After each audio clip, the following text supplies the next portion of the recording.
Ilfracombe, a seaside Victorian gem, but now it's Devon's most deprived town on paper and one of the most deprived in the whole country.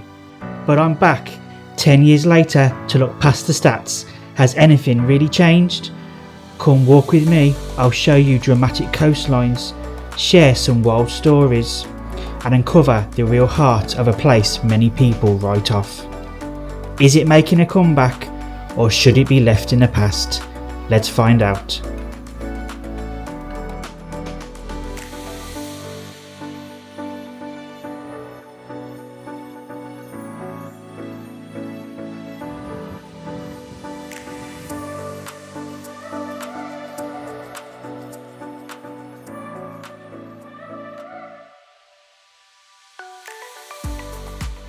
Hi guys, welcome back. Today we're in Ilfracombe on the North Devonshire coast, and this place is quite divisive these days.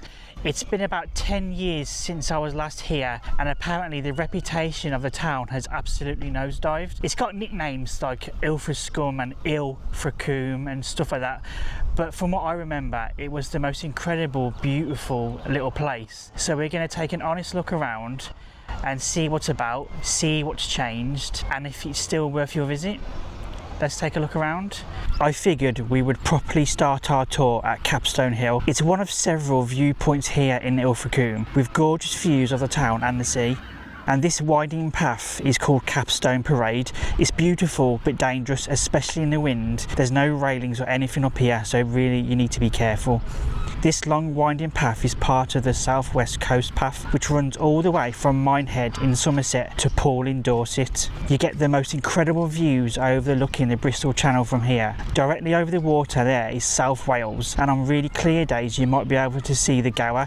In 2018, an art piece featuring a bicycle was installed up here to mark the tour of Britain. But when residents woke up in the morning and walked their dogs, they got a bit of a rude awakening as somebody had snuck up in the night and rearranged a bike into something else.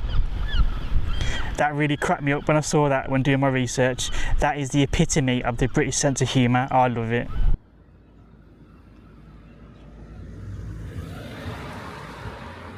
Just down here is the harbour and the real heart of Ilfracombe, so I'm going to take you down there now. There's lots of little cafes and shops down here, independent boutiques. It's lovely. Just wait, I'll show you around. This is another way up to Capstone Parade. You see the sign just there. Really lovely coffee shop there with gardens.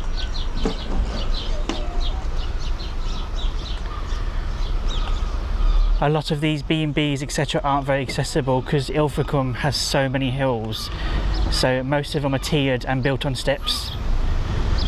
Lots of lovely outdoor seating for you to enjoy the lovely weather, have a cider or a pint. This is the Curiosity Cottage and Tea Rooms. So here you can get your authentic Devonshire cream teas. Let me know what comes first, jam or cream. It'll cost you £6.30 for a cream tea with a scone, and dogs are welcome as well. Ilfracombe has the most amazing independent quaint little shops, and loads of them sell lots of little sweet shops, or you can find ice cream parlours, Cornish pasties, everything you can possibly want. There's a backpackers hostel here too if you want to come down on the cheap. You'll find lots of independent boutiques and art studios down here. It's a fantastic little spot. You've got a surf shop here on your left, Weird Fish. In front of us is another way to access a beach, Cheney Beach. I'll quickly show you that. Look how stunning the sea looks, guys. What a beautiful blue. Ilfracombe's amazing for things like rock pooling. Look how striking the coastline is. This is what I'm saying. North Devon and Ilfracombe especially has one of the most incredible coastlines. It is beautiful. We've got a boat tour over there. I'll talk to you about them a little bit more later on. The water is so clear, it is absolutely stunning. It's really famous because you might have well seen it on YouTube. You see this wall over here, this curved, huge curved wall. That's because during storms, the waves come over that powerfully, with that much force, they spill over and they actually move the cars over in the car park. It's quite incredible to see. This is my absolutely favourite part of the whole town of Ilfracombe. The harbour's fab, with lots of places to eat and grab an ice cream with these ice cream parlours just here, pubs and really cool chill drinking spots. Ilfracombe actually has lots of awesome places to eat, and if you fancy splashing the cash a bit, the Smuggler's restaurant is a marine themed family run restaurant which sells things like locally caught lobster and huge seafood platters as well. It's one of the top rated places in town. It's pretty cool in there from what I've seen online. A main meal is anywhere between £20 to £40. It doesn't open until 5 PM, so I can't show you, unfortunately. There's lots of things down here like postcards, key rings, any kind of Ilfracombe memorabilia. Over the years I've been to Ilfracombe countless times and I've never actually once seen the sea actually in this harbour, but I've got some lovely fond memories of sitting down there and watching my kids play on the beach when they were little. The natural harbour has been the town's soul for over 800 years. In the 1300s, the town supplied ships for King Edward III's siege of Calais, and later it became a trade hub, connecting with Ireland, Wales and Europe. It wasn't just fish coming into Ilfracombe Harbour. In the 17th and 18th centuries, locals were smuggling in rum and brandy, tobacco and even tea. Basically anything the Crown dared to tax. Smuggling boats would come here ashore under the cover of darkness, often without lights or using little lanterns, using local landmarks and moonlight. And they didn't just use barrels. Legend has it they stuffed contraband in hollowed out loaves of bread and Bibles, and then hid them in all the sea caves and tunnels which the North Devonshire coast is absolutely littered with. During the Victorian era, this place turned into a holiday location, and it's remained a popular seaside holiday destination ever since. There used to be paddleboat steamers ferrying Victorian holidaymakers to and from Cardiff and Bristol, and it would dock at the pier. Ilfracombe is getting super busy now, guys. Regardless what they say about Ilfracombe, it's still popular. Another ice cream parlour and waffle shop on your left. Fleur and Mimi's, cookie dough, pancakes, donuts, brownies. Fish and chips, Limbe fish and chips. The Dolphin restaurant, fish and chips. There is an absolute ton of fish and chips around here. A small cod will set you back £7.65 in the Dolphin restaurant, or the Dolphin chippy.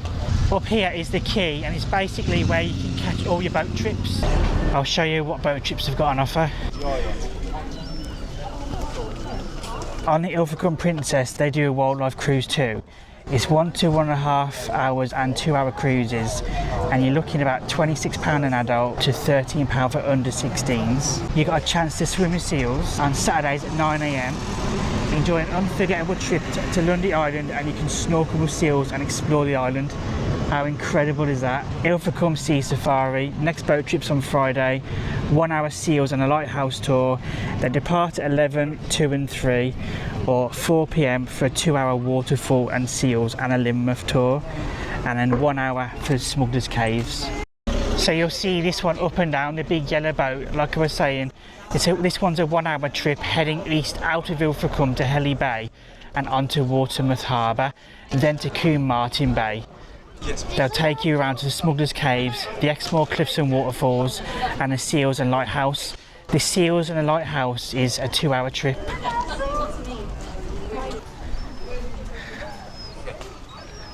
Look at these pirate hats. I love that. It's great.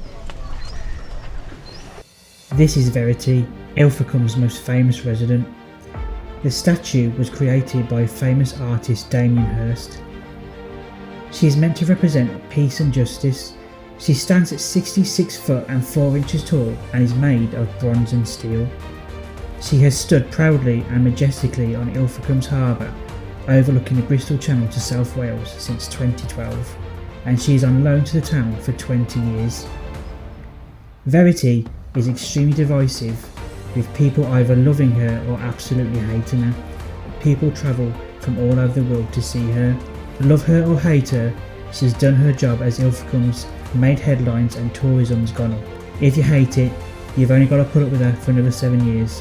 What do you think of the statue? Let me know in the comments. I personally think she's awesome. By the way guys, as we look over the water here, this is Hillsborough Hill here, and it's nicknamed the Ilfracombe elephant. Can you see why? I'll give you a second. There's his back, there's his head, and the trunk goes out into the water. How cool is that? It's beautiful. It's actually a nature reserve, and as you go over the hill, you can take a path over. You can go onto Helly Bay, which is a lovely little beach resort.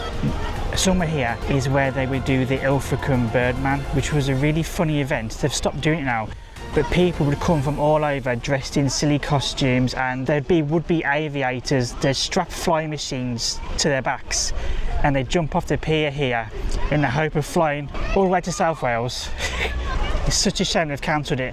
Apparently they cancelled it due to red tape and the expense. Everything's red tape these days. Standing proudly on top of Lantern Hill and overlooking the historic Ilfracombe Harbour is the Chapel of St Nicholas. It was built in 1321 as a place of worship for seafarers, but was later dissolved by Henry VIII and was turned into a working lighthouse, and it's actually the oldest working lighthouse in England to this day. St Nicholas, otherwise known as St Nick or Father Christmas, isn't just the patron saint of toy makers and children, but also for sailors, merchants and a whole raft of others, including pawnbrokers. Busy guy. Entrance to this incredible piece of history is free, but donations are encouraged.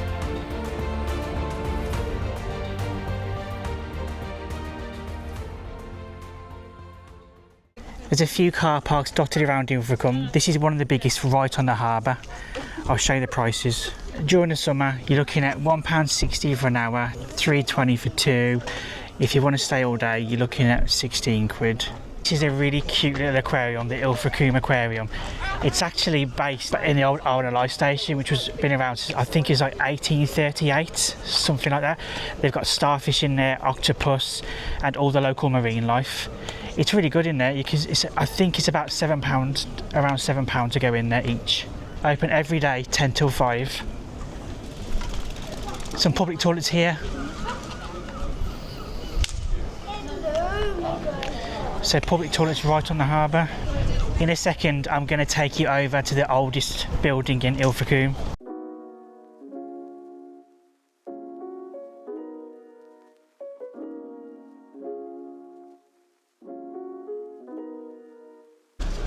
I'll tell you something guys, it smells absolutely incredible around here with all these Cornish pasties and fish and chips.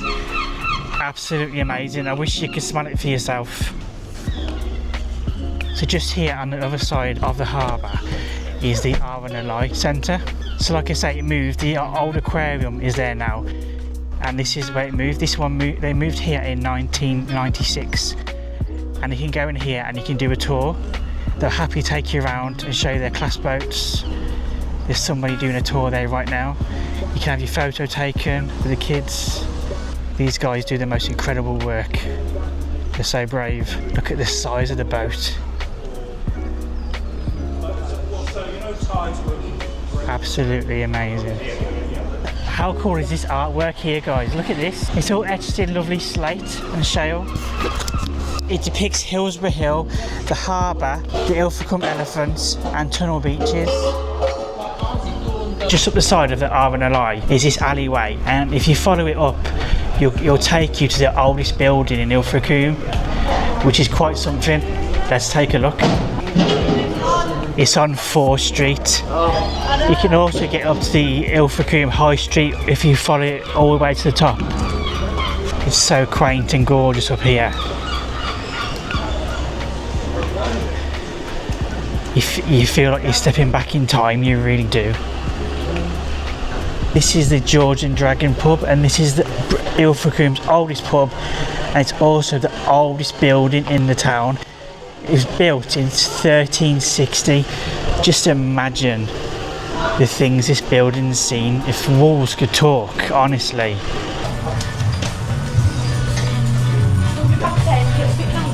Yeah. Wow, look at this. This old fireplace.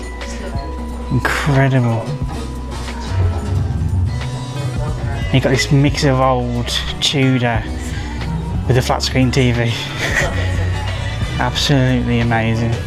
If you look from this angle, you can see how bowed it is. It's proper wonky. Can you see it? Amazing. I've been here so many times and I've never actually seen this before. It's literally my first time. I didn't know it was even here because it's just up a side street. Again, another incredibly old building from the 14th century, wedged between more modern ones. How crazy is that?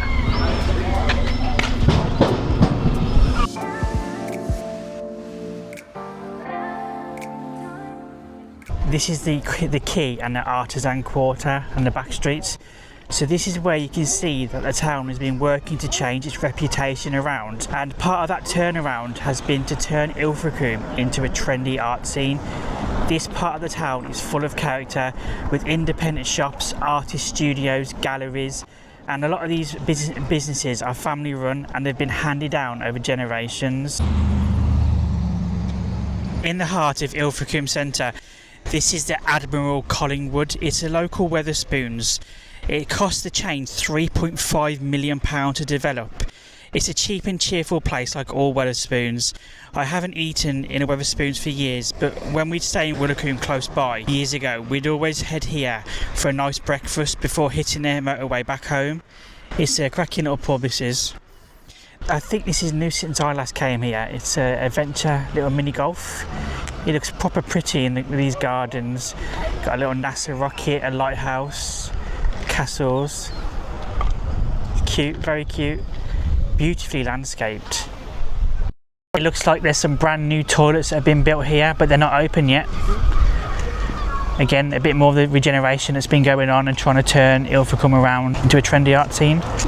They're probably the flashiest toilets I've ever seen. This is new as well. This wasn't here last time I was here. We've got some bouncy castles for the kids now. Fantastic. £4 a go. In front of us, this eyesore is a landmark theatre. It's locally known as Madonna's Bra, but personally it reminds me of the nuclear power station where Homer Simpson worked. It's a bit of an eyesore if you ask me. I don't know what they were smoking when they designed it, but again the controversy has worked in its favour because it's a big talking point for Ilfracombe. The council really seems to enjoy and encourage the controversy. This is new since I was last here. A pirate themed park, that's really cool, that is. Gorgeous ocean views as well. And just over here guys, we're just going to cross over and I'll show you Wildermouth Beach.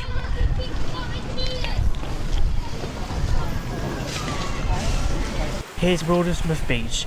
It's a really rugged beach mixed with slate and shale, giving it this black appearance, which makes me think of the Canary Islands or Aberystwyth, which I recently visited, and I'll link it at the end of this video.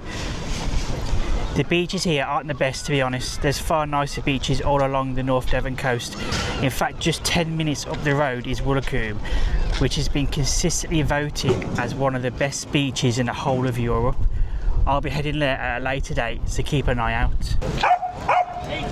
Look at this dog in front of us. That's so cute. She looks exhausted. It is hot though, it's 24 degrees. This mosaic celebrates the achievements of triple jumper Jonathan Edwards, who lived in Ilfracombe from 1976 to 87. He was unveiled by his parents, Andy and Jill Edwards, on June 29, 2022.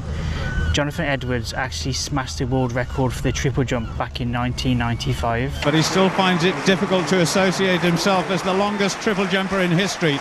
Here's Jonathan in the first round. Oh, it's huge, it's massive. My goodness, that is fantastic, and it's legal. 1.3 meters per second. We could see history in the making in this very first round. Look at the distance he jumped, guys. Absolutely insane. I really love this mix of modern buildings, like really ultra modern buildings here. These apartments and his house, and then it's just mixed, wedged between these old Victorian and Georgian buildings.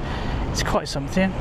On the way to our final destination, I came across these buildings a little further along from the tourist hotspot, and this is why you can see Ilfracombe has got the rundown reputation it has. It's such a shame to see these beautifully grand and Victorian buildings in such a sorry state.